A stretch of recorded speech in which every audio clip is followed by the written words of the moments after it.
Okay. Yeah, go ahead. Yeah, I extend a warm welcome to everyone present here on behalf of Solve Foundation for today's Journey to Safety webinar series on the topic Urban Transport for Road Safety. We'll kick off today's session with a brief introduction of Indian Road Safety Campaign, following which I'll hand over the session to our host for today, Mr. Ivy Rao sir. I request all participants to please post your questions in the chat box, following which Ivy Rao sir will take it up in the end. Indian Road Safety Campaign is the initiative of Solve Foundation working towards making roads safer in India. Started as a project at IIT Delhi, IRSC has gradually grown to be the largest youth led organization in India. IRSC is currently working with people from the UN, WHO, Ministry of Road Transport and Highways, various state and zonal policies, and other research centers across the world in its endeavor towards Vision Zero. IRSC has launched this Journey to Safety webinar series to spread awareness about the importance of road safety and also to bring various stakeholders involved to one platform. Today's webinar is hosted by Mr. Ivy Rao sir. Ivy Rao sir was with Maruti for over 36 years and led their R&D division where he played an active role in the evolution of various automotive standards for safety and environmental protection. Presently, he is a visiting fellow at TERI where he is engaged in their Center for Sustainable Mobility. He is also an active member of the Board of Advisory here at IRSC. The flow of the webinar is as follows. Mr. Ivy Rao sir will introduce the speaker and the session, after which Mr. Amit sir will give his talk. There will be a panel discussion between the speaker and host, and audience questions will be taken up at the end. So, without further ado, I hand over the session to Mr. Ivy Rao sir. Thank you. uh, Welcome to today's guest speaker, Mr. Amit Bhatt, all the participants and friends. Good evening. I am very happy to be here again to host this webinar, the 31st in this weekly series on road to safety being organized by IRSC. And this episode is about how urban transport can contribute to safer roads, reducing the road accidents. Road safety is a complex subject and needs contribution from all stakeholders to make roads safer for users.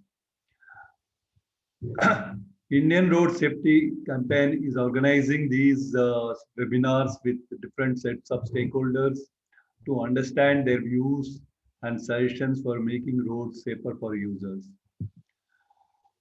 United Nations had declared the, the decade which has gone by as the year, a decade of action for road safety and recommended 5 pillars: road safety management, safer roads and mobility, safer vehicles, safer road users, and post-crash response and emergency care.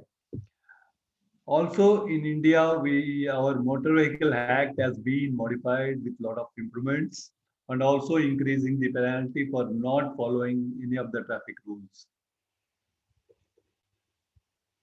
The latest data with MORTH, that is for the year 2019, about road accidents, indicates still increasing trend in accidents, more than about 4.6 lakh accidents and about 1.5 lakh fatalities, with Tamil Nadu contributing maximum number of accidents and Uttar Pradesh the number of fatalities.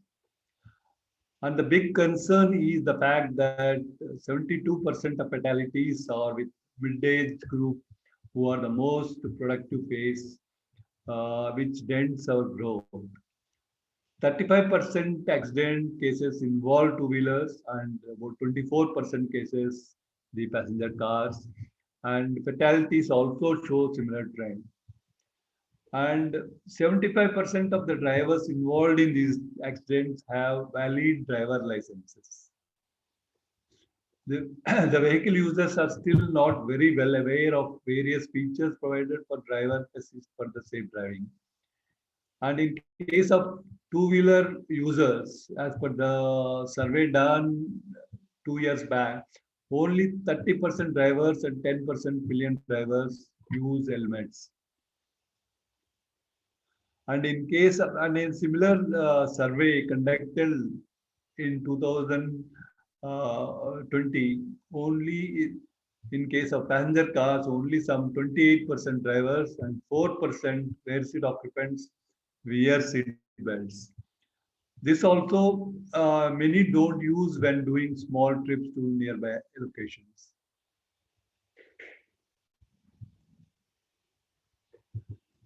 When we look back over the last decade, though India has considerably improved road infrastructure, the automobiles being made almost at par with Europe, improvement in awareness amongst the road users, and post improvement in post-accident emergency treatment services, India has not really seen any improvement in the reduction in accidents and fatalities, which means we still need to do a lot to make our roads safer. IRSC has been engaging with experts from different domains to share their views about the road accidents and how what their suggestions for improving the safety on roads. If I go back, we had Dr. Ravi Shankar from JP Research, the only organization in India which is trying to analyze the accidents technically to understand what went wrong leading to the accident. He also stressed about the importance of data for arriving at right action plan. We had Dr. Dhirendra, road safety expert and trainer for defensive driving. He spoke about various precautions to be taken when driving in difficult conditions like night driving, hilly tracks, during fog, and on snow, etc. We had Mr. Sundaresan from Bridgestone India, uh, I mean, the Indian subsidiary of world's largest tire manufacturer. He spoke about importance of tire selection and tire maintenance for safe driving. We also had Mr. Pradeep Puthan from Autoliv Industries, who explained details of how seatbelts and airbags work to protect occupants. We had Dr. Sevaram, an alumnus of IIT Delhi with specialization in transport engineering, transport design, transport infrastructure planning, and design of sustainable transport systems. And he talked about designing of the basic road routing and other aspects of design. As mentioned earlier, MOT's data about road accidents indicates increasing trend in both number of accidents and also fatalities.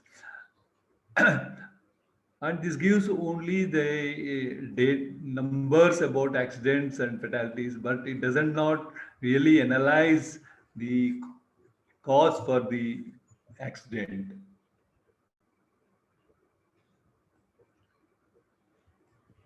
Indian roads are generally shared by different types of users, starting with non-motorized transport users to wide range of vehicles. And we also have stray animals moving on roads. Today, we are privileged to have Mr. Amit Bhatt, Executive Director, Integrated Transport of World Resource Institute, India. I would give brief introduction about Amit. Mr. Amit, based in Delhi, has a bachelor's degree in architecture and master's degree in transport planning from School of Planning and Architecture, New Delhi. Amit also has a master's degree in economics from CSJM University, Kanpur, and a diploma in transport economics and management from IRT, New Delhi. Hamid has over 20 years experience in the field of transport and urban development, non-motorized transport, public transportation, road safety, and electric mobility. Sri Amit is the Executive Director of Integrated Urban Transport at WRI India and provides vision and leadership to all transport initiatives across WRA India Sustainable Cities.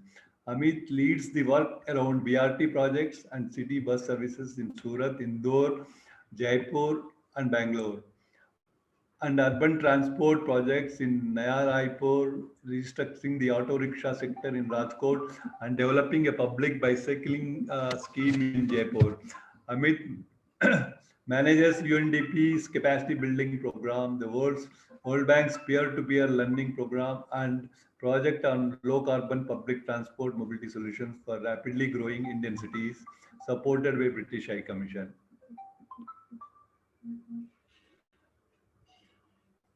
Prior to WRI India Sustainable Cities, Amit worked with Urban Mass Transit Company ILNFS.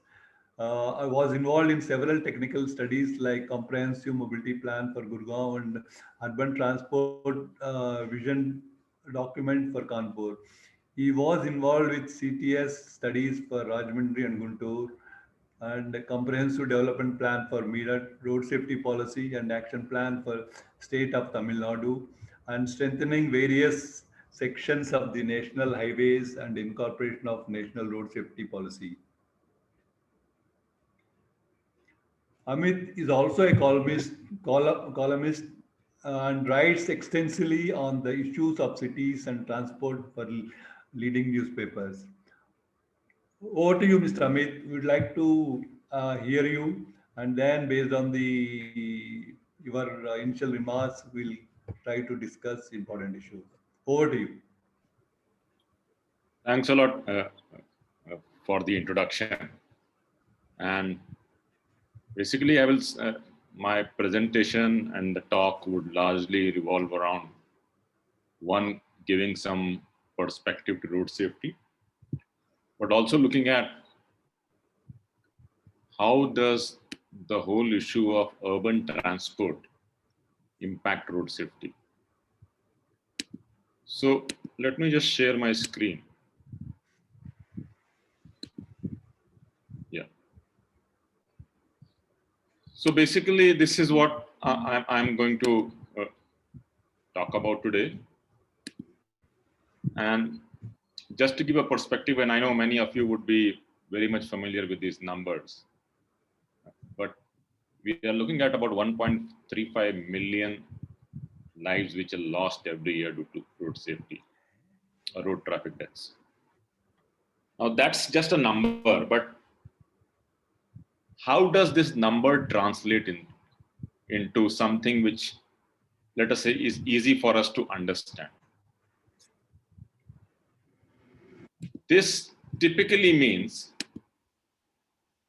like 1,583 Airbus crashing, 380 Titanic sinking, or large stadiums like Maracana, 17 of them getting dusted to ground every year.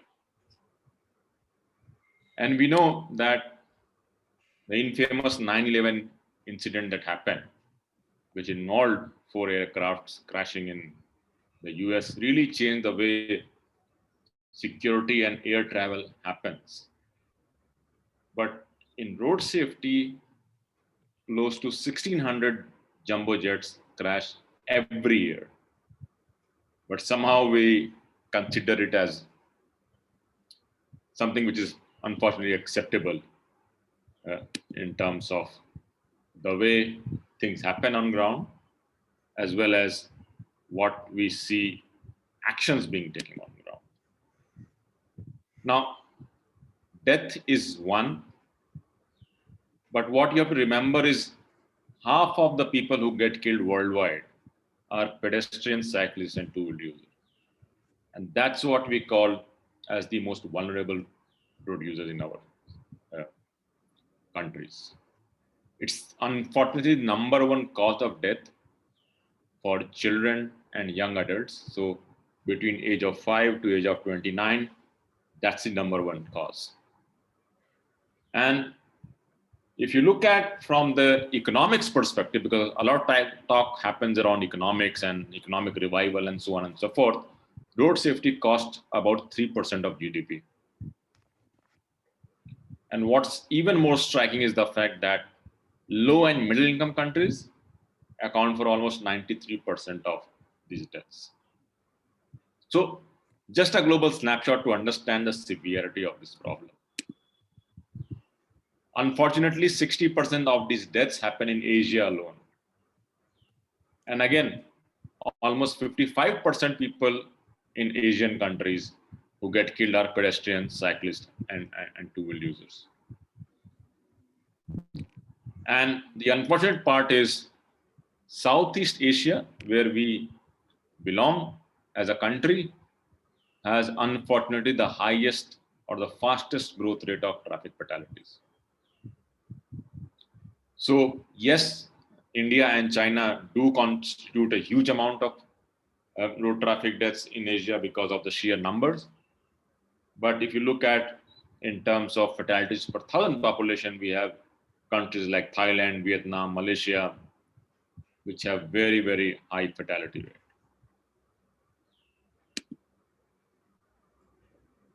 Now, this is something that we know is there in India, and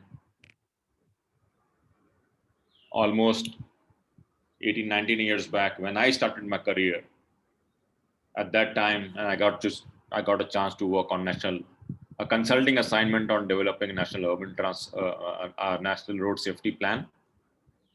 At that time, the traffic death rates were about 72, 75,000 deaths a year. And 18, 19 years later, that death has crossed to almost 1.5 lakhs. And what we have to remember is that these are official statistics. Estimates by WHO put this number in excess of 2 lakhs per year. Now that's the severity of the problem. Now, we also have to remember that road safety also has a huge impact on some of the other areas of development index.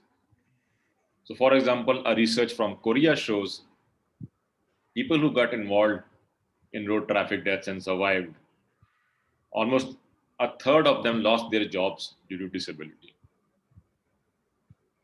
Similarly, a research from India showed that whenever there's a serious accident which happens, a bulk of the care giving is done by women, because of which returning to livelihood, returning to jobs is very difficult for them. So we are seeing families losing income. We also see a lot of times sustainable modes of transport like walking and cycling are not taken by people because of the fear of being killed on road. And what is even more interesting is the fact that 7% to 22% increase in GDP per capita over 24 years can be achieved by substantial reduction in traffic injuries. So if you are able to reduce traffic injuries and deaths in your country, you are able to develop the country economically as well. And so therefore, United Nations General Assembly in August of last year declared the second decade of action for road safety. The SDG 3.6, which talked about halving road traffic deaths by 2020, has now been extended to 2030. And many more countries and Asian Development Bank and World Bank have pledged to support. So the question for us is, and we as a country in the Stockholm Declaration committed to halving road traffic deaths in next 10 years. So the question is road traffic death reduction a possibility, or it's a lost cause? Well, if you look at the data from European Union, you will find they've been able to reduce their road traffic deaths by more than 50%. In fact, 53%. And they did not require 10 years, but they only did it in 5 years. So these kinds of commitments are actually achievable. But we have to remember is that this requires a paradigm change from the way we have traditionally approached road safety. Now let's look at what's the traditional approach for road safety. The traditional approach for road safety revolves around the fact that you are responsible for your safety. So you will hear terms like bad driver, reckless cyclist, distracted pedestrian. These are all terminologies which are used. And a bulk of road safety revolves around how do you educate this driver, its user, so that he or she is safe. Now let's look at the analogy. Let's say if there is robbery happening in your neighborhood, then if the government says, look, you have to take care of your safety, we are not responsible for it. If there is a robbery in your house, you are responsible for it. It doesn't happen that way. The government provides enforcement, the government provides infrastructure so that crime is curtailed. Similarly, we have to look at the same approach in road safety, because victim blaming is not the solution to addressing road safety. So we have a new paradigm of road safety called safe systems approach. Safe systems approach is basically something which moves away from personal approach to a more holistic approach of road safety, which means it's a shared responsibility. It is dependent on multiple factors, and then we have to work together to achieve the change. Now let's look at the comparison between a traditional approach and a Vision Zero or a safe systems approach. In a traditional approach for road safety, accidents are important and they need to be reduced. A safe systems approach or a Vision Zero approach actually focuses on reducing fatalities and serious injuries. So there's a paradigm change that we are not reducing accidents, but what you are reducing is fatalities and serious injuries. Traditional approach talks about human factors as the problem, but safe systems approach actually talks about the fact that human beings will make mistakes because that's why they are human beings. But their bodies are fragile to absorb a road traffic crash or the energy that comes out of a crash. Responsibility in traditional approach is for road user, and in a safe systems approach, it talks about system designers are responsible. Traditionally, we think that people don't want safety, but the modern approach talks about people want safety. And then the goal in traditionally has been talking about some number of reduction, but in a Vision Zero approach, it talks about that we should strive towards a zero road traffic death and fatality scenario. So that's the paradigm change, which is showing some incredible results in reducing road traffic deaths across the world. So these are 5 principles. One, I think, is the fact that human beings will make error. So design your system so that you don't award a death penalty or a serious injury in case a human being makes an error. Similarly, we have to understand human beings are vulnerable to injuries. So in a high traffic crash scenario, human beings cannot survive. Third, responsibility is shared. So it's not that the police is responsible or the hospital is responsible, but it's a collective responsibility where everyone involved in planning and design of an operation of transport system is responsible. Similarly, not one death or serious injury is acceptable. And last, but probably the most important parameter, road safety is proactive and not reactive. Because a lot of times what we think when a crash happens, we all start looking at how do we fix it. But we should not wait for the crash to happen. We should be proactive in making sure that these crashes don't happen. So there are 8 areas of work which the safe systems approach talks about. First, street design and engineering, because what you can really do is you can create cities, towns, habitations which are safer by design. So that is one. Secondly, it talks about improved mobility option, that we should provide people with different options to commute so that the road safety can be improved. It talks about managing speed, and this is a very, very important parameter. Enforcement laws, regulation is definitely there. Education capacity building is there. Vehicle and technology is there. Post crash emergency there. And last but very important, land use planning. So these are basically 8 areas of intervention, and I will be concentrating more on the urban part of these areas. Now let me give you an example of 2 cities which are Atlanta and Barcelona.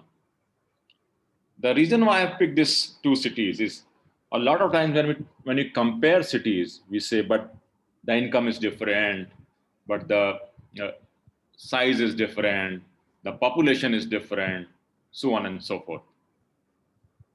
But here, in this case, you have Atlanta and Barcelona.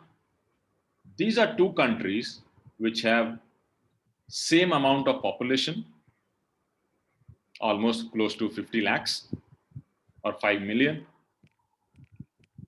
but they have different area size. So Atlanta is almost 5,000 square kilometers and Barcelona is almost 100 square kilometers. Similarly, now look at the mode of transport. Cars constitute 86% of the travel in Atlanta. Walking is only 2%. Cycling is probably inexistent.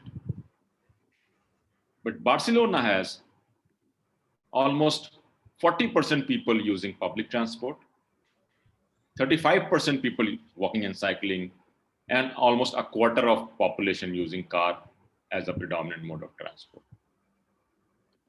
Now, what does it impact? Let's look at the fatality number. So in Atlanta, almost 14.8 deaths per lakh population, whereas Barcelona is less than 1.5 death per lakh population.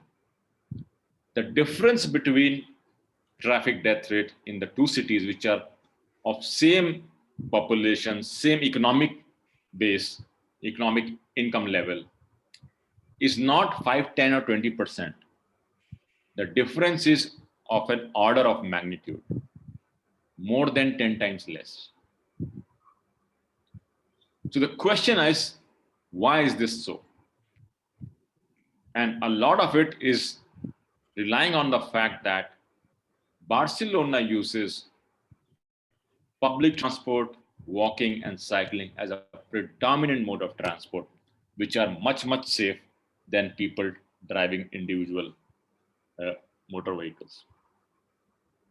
So let's understand this a little more in terms of why the type of urban transport solution we choose will have an impact on road safety. In fact, urban transport solutions can also be a road safety strategy.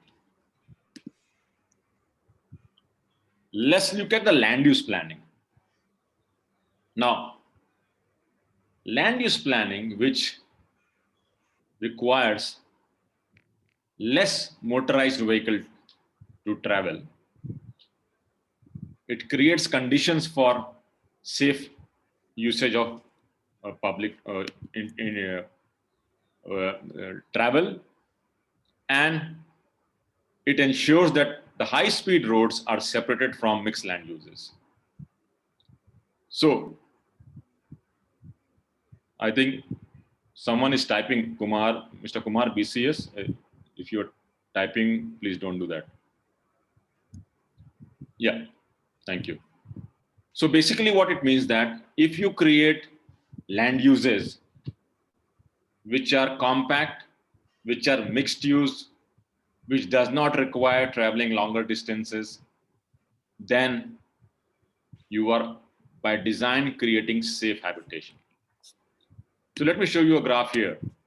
And this graph is basically looking at, on your x-axis is daily vehicle kilometers traveled on urban road, and on your y-axis is basically annual traffic fatalities. So it is basically showing that the more you travel through motorized mode of transport, the more is the chance of meeting a traffic crash. Therefore, the less you travel in your personal mode of transport, the less you are likely to meet a traffic crash. So urban planning linking with good transport planning can really reduce accidents. And this is exactly what we saw in the Atlanta versus Barcelona comparison on the importance of urban planning. Similarly, street design and engineering. If we are able to design streets, and remember, this is not highways. We have two kinds of roads. One is highway, which connects a city to other city or to rural area, which is usually meant for moving vehicles. But streets is what we see inside our cities, and they are meant to move people, which means you will have people walking, you will have people cycling, you will have people using public transport, and then you will also have people using private modes of transport. So we have to create infrastructure which provides safe mobility for all the users, not only people who are inside the car. And this is where we make a massive difference in terms of how do we design road. Because a lot of times road design revolves around only the black top portion that you see is vehicle, is space for vehicle. So typically a complete street will look something like this, which will have street lights, it will have wide pedestrian walkways, it will have solid bicycle lanes, drainage, mass transit, refuge island, and then safe passage for all users. So please remember, street design in cities is different from designing of highways, and we have to do more of street design in our cities and not build highways inside our cities. Third is providing improved mobility option. And this is an image from Mexico where they have a bus lane. And the logic is simple. If people move from individual transport to shared or collective transport, the accident rate decreases dramatically. So this is something which I am showing you from a city in Mexico. So 2 lanes of general traffic moves about 3,194 passengers per hour. 1 lane of buses moves about 5,000 passengers per hour. So even with one lane of buses, people are moving greater distances, greater number of amount of people are being moved, even though it's only one lane. But look at the traffic accident. 2 lanes of general traffic record around 726 accidents, whereas one lane of buses reports around 6 accidents per year. So buses move more people, report less accident. Normal motorized traffic moves fewer people and reports more accident. So the more you have people going into shared transport, public transport, the lesser will be the accident. So good public transport is also a strategy for reducing road traffic deaths. And this is some data from Ahmedabad and some of the other cities where when they built BRT, they not only saw great mobility of people, but they also saw reduction in traffic fatalities. So Ahmedabad, the same corridor before BRT and after BRT, has seen almost 50% reduction in road traffic deaths. And these are numbers which are consistent from many cities across the world, including Melbourne, which saw almost 100% reduction in fatalities when they built the bus corridor. So we have to remember that a good bus service, good public transport service can also be a strategy to address road traffic deaths and accidents.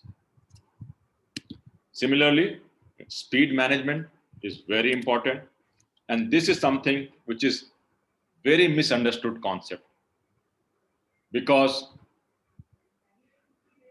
please remember, cities are different from highways. And a road inside a city is not equivalent to a road which is outside the city or a highway. And why it is so? Because let's look at, if a car hit a pedestrian at 30 kilometers per hour, the chances of pedestrian dying is only 10%. But if the same car hits the pedestrian at 50 kilometers per hour, and incidentally, most other cities have a maximum speed limit of 50 kilometers per hour is the legal speed limit, the chances of survival are only 15%. And we see cities having greater speed limits, 60, 70, 80 kilometers per hour. So the more you encourage speeding, the more you will see deaths happening inside the city. And a lot of times people talk about what will happen if we reduce the speed, we will have traffic jams inside the city. But please remember,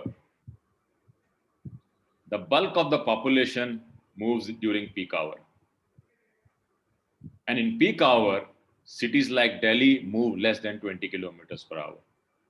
Bangalore probably moves 12, 13 kilometers per hour. Bombay moves about 10, 11 kilometers per hour. So when bulk of the population is traveling, that time we can never have speed in excess of 30 kilometers per hour. What happens is in the night, in the evening, when traffic is less, that's where people tend to speed.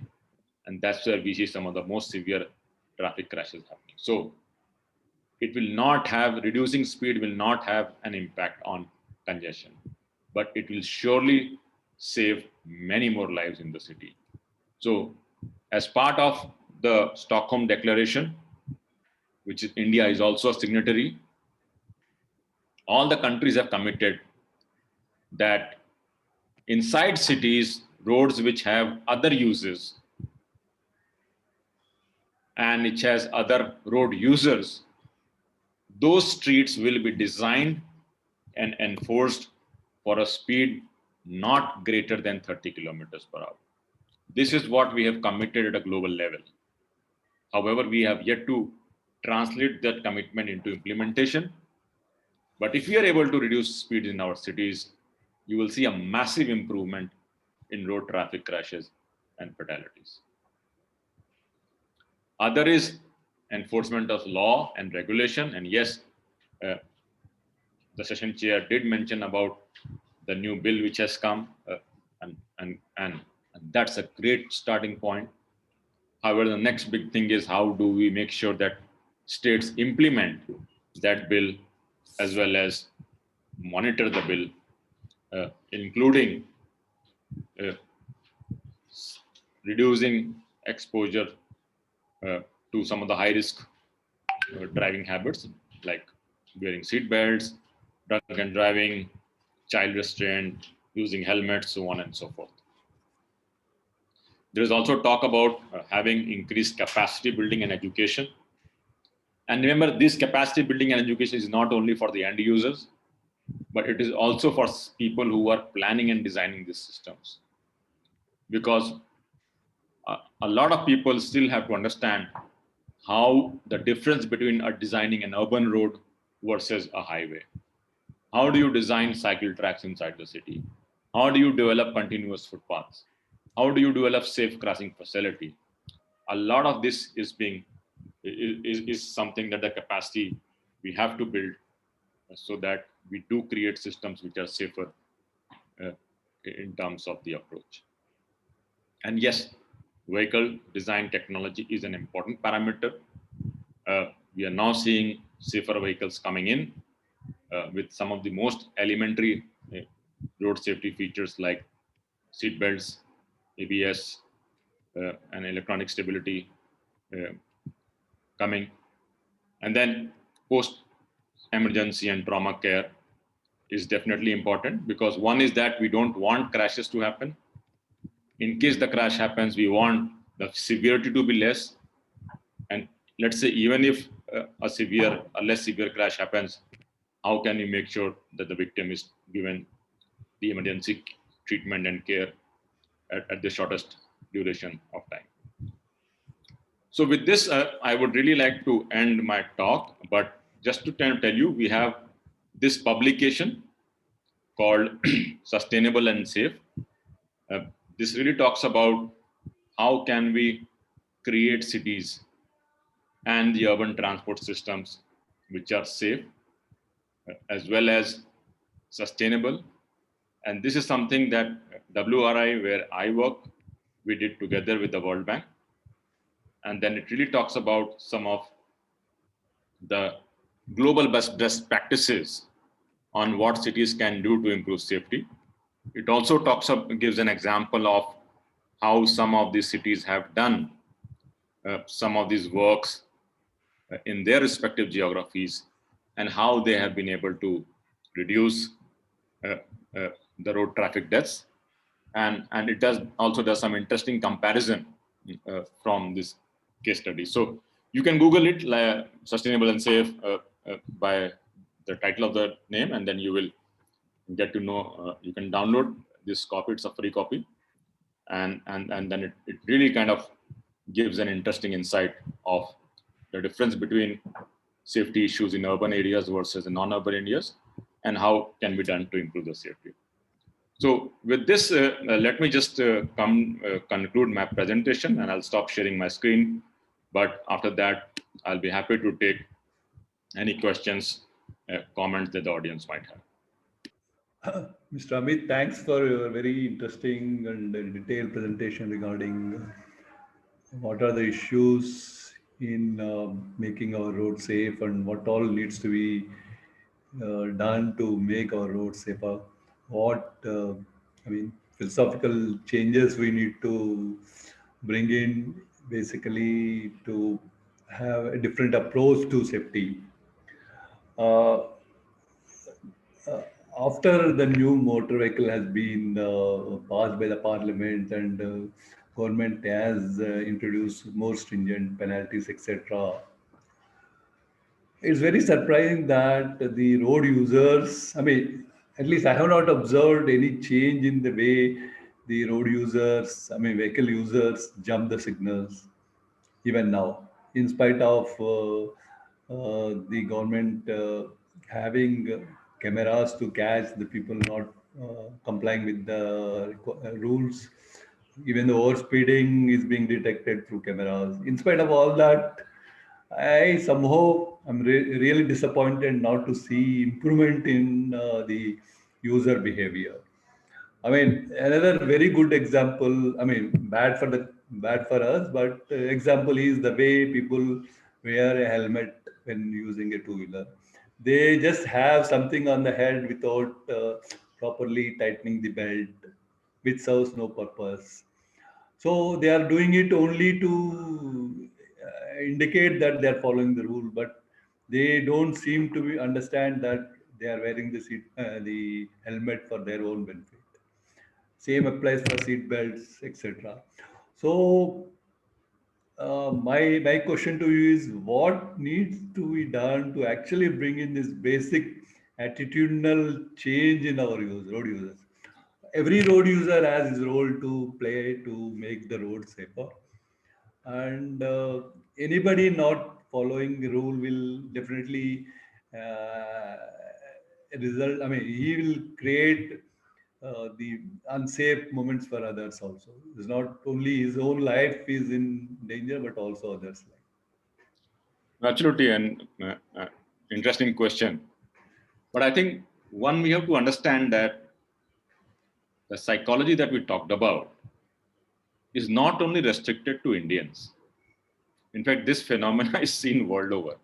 Yes. You go to US and from Washington, the moment you go to Virginia, people remove helmets and put it on their hand. People remove seat belts and then drive cars without that. And these are Americans, the so-called developed country, but they also do it.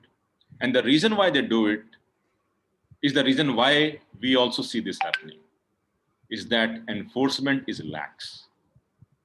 So I live in Delhi. The moment you go from Delhi to Gurgaon or Delhi to Noida, the same guy who is wearing helmet on his bike will take off the helmet and put it in his hand.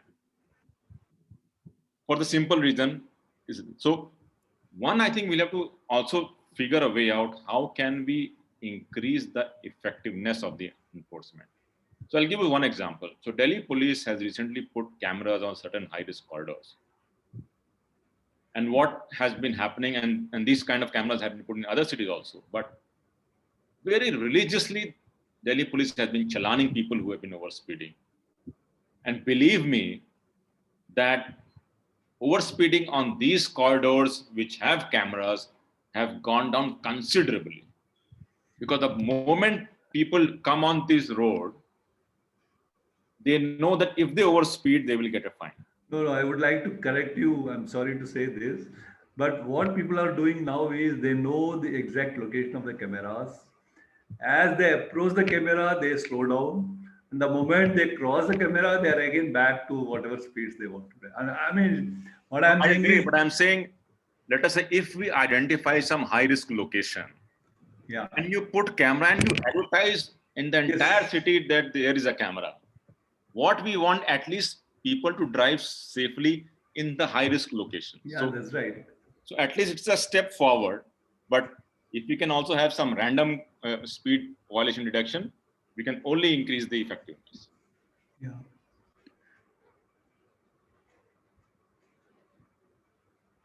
And also, as you mentioned, the two country comparison, what you have given, where the non-motorized movement is higher and people are using walking and bicycling as a mode of transportation and public transport usage higher than the private vehicles. The accident rates are less.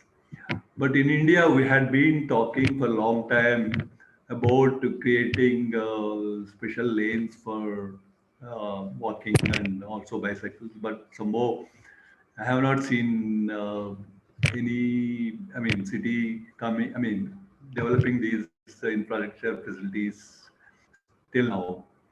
So, I mean, what do you think is the reason why we have not really developed the or encouraged the use of non-motorized vehicles like bicycles or walking? So that is also surprising, because if you look at any data, even if you look at the 2011 census, which looked at how do Indians commute to work, the share of walking and cycling is very high. But somehow I think there are two fundamental problems to it. People who are planning transport systems in our cities are unfortunately the ones who are not walking and cycling. So they think that everything moves on car, probably a car which is driven by a chauffeur. So that is one. Uh, Second, I think there is also a massive capacity gap because people don't understand how do you design an urban road versus how do you design a highway. We have a good highway designers, which means whatever space is left, you just put bitumen and that is road. But that's not what, how road should look like. Road should have uh, spaces for people to walk, spaces for people to cycle, and that's not happening. But I think now with the COVID crisis and some of the reluctance of people to use some of the other modes of transport, people are now cycling and walking for various reasons, is now putting up pressure. So right now, as we speak, there are two massive national level challenges which are happening in the country. One is the Streets for People challenge and the Cycle for Change challenge, where cities are asked to construct pilot project at least to start with. And hopefully with the new green mobility scheme coming in, which was announced in the budget, we will see the scale up happening. But yes, as of now, we have not seen much happening in our cities.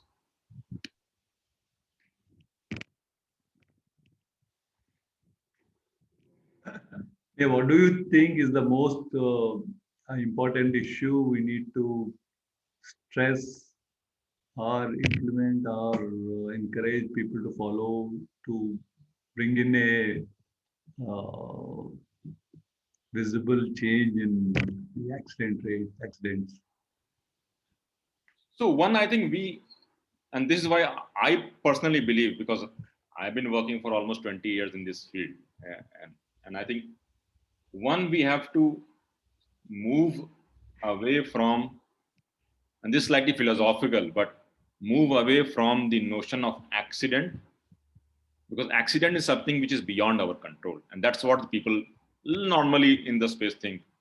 It was destiny of the god, or it was his karma, and then that's the thinking.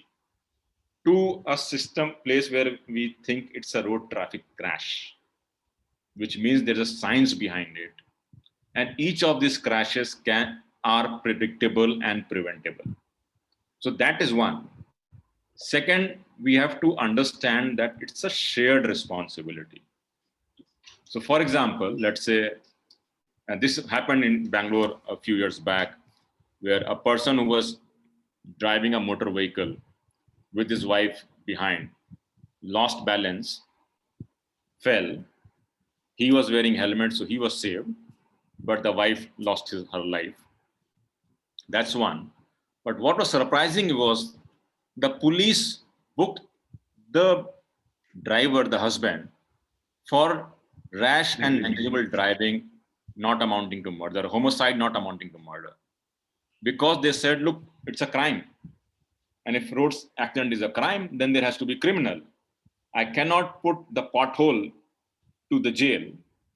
I need a human being. So I think this is what we have to move beyond, saying that we have to understand that road safety is a science. And then there are certain scientific parameters which are applicable to road safety. That's where we have to start. I think once we have to start making a scientific analysis of crashes, and then you will come to know, for example, a lot of crashes that happen are also engineering fault. Now, where is a mechanism to record engineering fault and improve that engineering fault? Nowhere. So I think we have to graduate a lot if we really want to improve road safety. And one of the approaches to follow a safe systems approach, which I spoke about earlier. I have one question.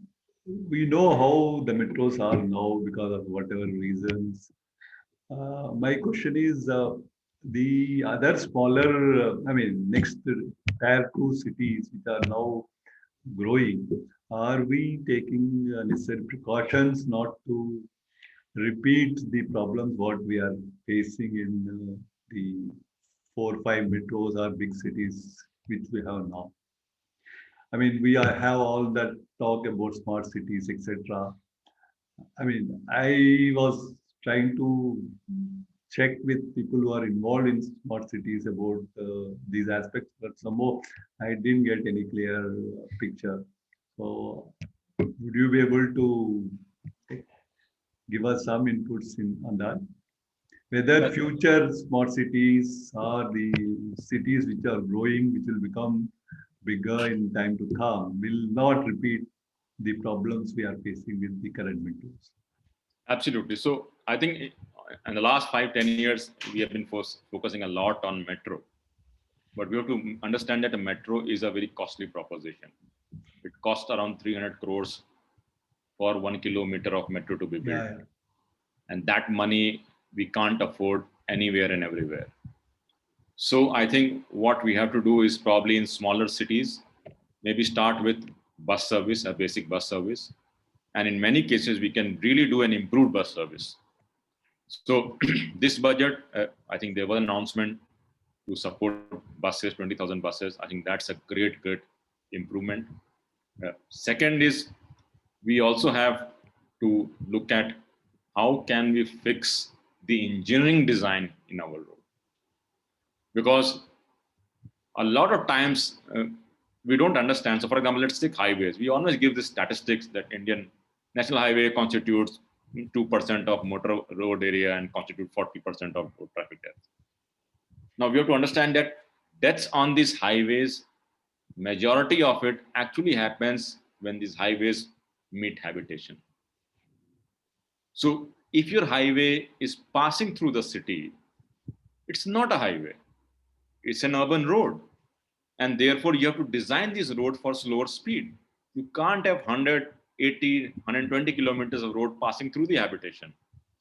Because we are doing it, we are killing a lot of people.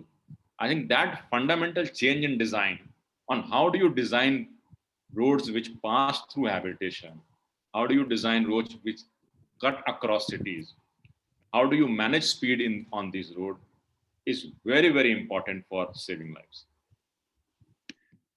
There is a query on the chat box asking whether there is any formal course offered by any institute about road safety related issues.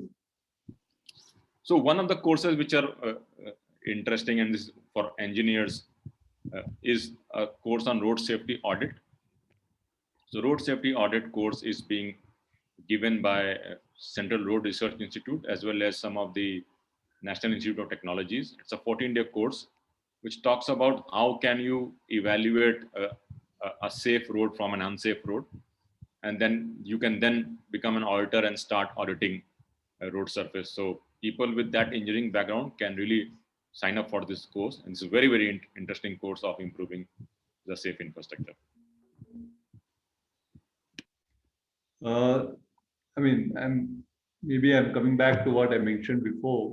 Ultimately, I think all the road users, there's all of us, unless we bring in attitudinal change towards road safety in terms of following what is required in using the road while, not necessarily while traveling in a vehicle, but otherwise also.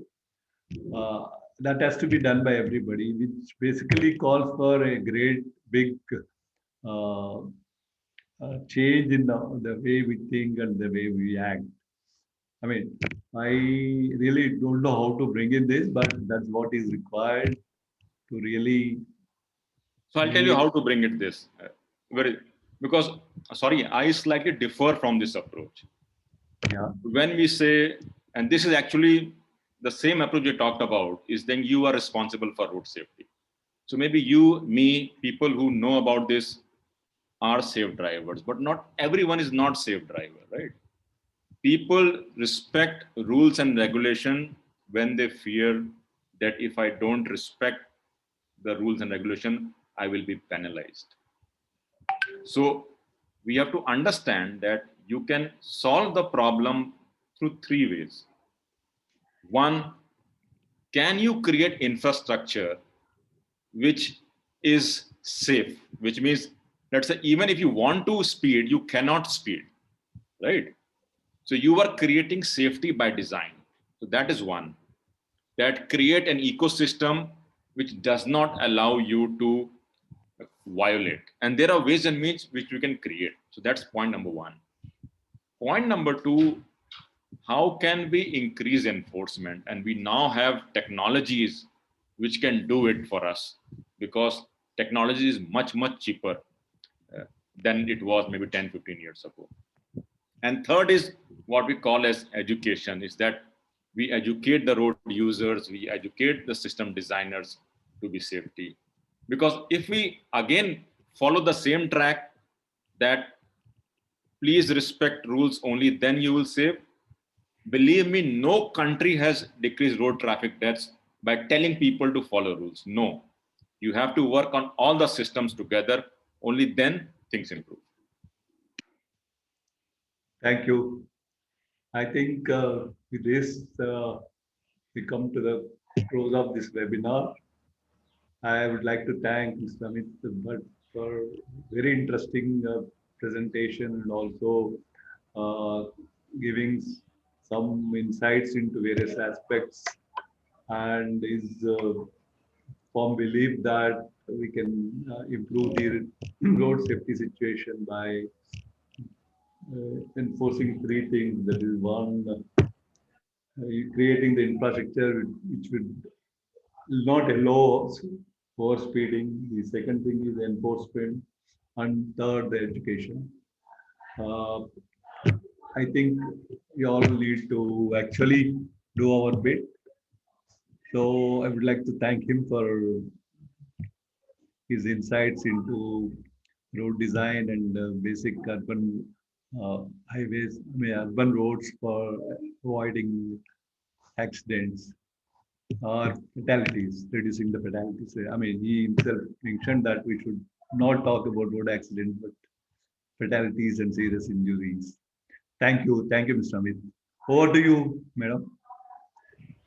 Uh, Thank you, everyone. Thank you, Amit sir, for taking time out on a Sunday.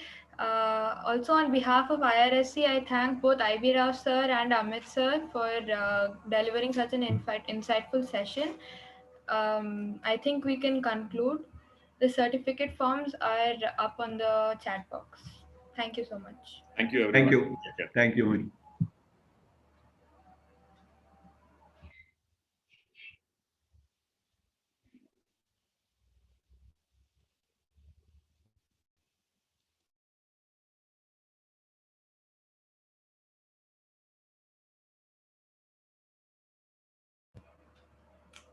I'll put up the form again on the chat box and I'll keep the link open for 2 minutes. All of you, please fill it up. So some people are requesting me for the recordings. All of it will be put up on YouTube. So you can check out our YouTube channel. Within 3-4 days, we will put up the whole webinar on YouTube.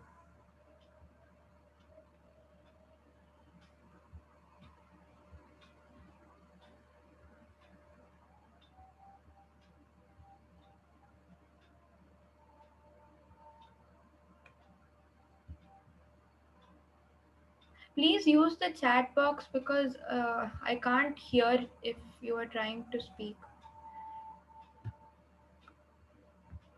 All certificates will be given within 2 to 3 working days.